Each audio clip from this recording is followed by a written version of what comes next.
কিন্তু প্রতিরোধ যদি করে দেওয়া শুরু করি আমরা, তাহলে আপনারা পুরো ক্যাম্পাসে টিকতে পারবেন না। তারা ক্ষমতায় আসার পরে জুলাই চেতনাকে ধ্বংস করার জন্য উঠে পড়ে লেগেছে। বাংলাদেশ থেকে এদিকে মুছে দেওয়ার জন্য নানা ধরনের অপকর্ম তারা করছে।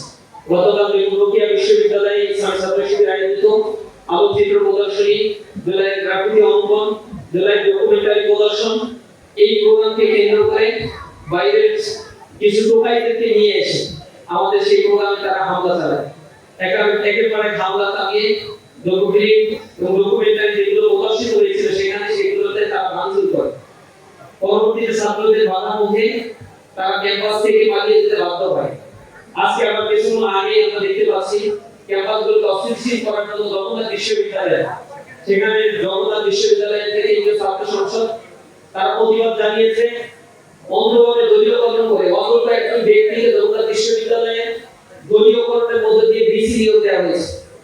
সেই নগ্ন দলীয়করণকারী একজন ব্যক্তি বিসি হওয়ার পর থেকে একের পর এক ছাত্রদলকে সেখানে প্রেফারেন্স দিচ্ছে। শিক্ষার্থীদের জন্য দীর্ঘ সময় ধরে আন্দোলন করে সরকারের কাছ থেকে তাদের যে ন্যায্য ভিত্তি, সেই ভিত্তি আদায় করার পরে সেই ভিত্তি এখন বর্তনের জন্য ছাত্রদলকে রেখেছে।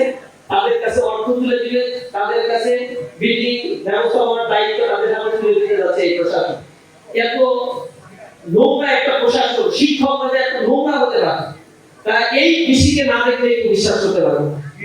আমরা ধিক্কার জানাই এমন শিক্ষাগুলোকে। এই কারণেই বলা হয় দুজন বিজ্ঞান সে দুজন বিজ্ঞান হলেও পরিত্যাজ্য। তিনি যে আচরণ করছেন এবং ক্যাম্পাসে ভিজিট প্রত্যক্ষ মদতে প্রত্যক্ষ নেতৃত্বে সেখানে আমাদের বিপি জিএস এবং জনসন যারা নির্বাচিত প্রতিনিধি রয়েছে তাদেরকে রক্তাক্ত করা হয়েছে, হামলা করা হয়েছে। তারা ক্যাম্পাসকে বাইরে টোকাই দিয়ে ঘিরে রেখেছে। শুধু তাই না, এখানে যারা ছাত্রদলের নেতৃত্বে আছেন তাদের অন্তত 15 বছর আগে ছাত্র জীবন শেষ হয়েছে। রানিং কোনো ছাত্র নাই, কিন্তু এই ছাত্রদেরকেই নিয়ে এসে পুনর্বাসন, টেন্ডার দেয়া, চাঁদাবাজি করা, দখল বাণিজ্য করা, সকল কার্যক্রমে বিজি প্রত্যক্ষভাবে তাদেরকে সহযোগিতা করে যাচ্ছে। আমরা সরকারকে আহ্বান জানাই, ক্যাম্পাসগুলোকে যদি আপনারা উত্তপ্ত করতে চান তাহলে এর পরিণতি ভালো হবে না। রক্তের কথা যদি আপনারা নেওয়া শুরু করি, আমাদের রক্ত ঝরছে, আমরা সহনশীলতার পরিচয় দিচ্ছি। বারংবার আপনাদেরকে বলছি, আমরা আমাদের জনশক্তিদেরকে আমরা লিখিত করার চেষ্টা করছি। আমরা কোনো সংগ্রামকে লড়াতে চাই না। আমরা আপনারা নির্দ্বিধায় চাঁদাবাজি করছেন, সন্ত্রাসী করছেন, অবাণিজ্য করছেন, আমরা সেগুলোর প্রতিবাদ জানাচ্ছি শুধুমাত্র।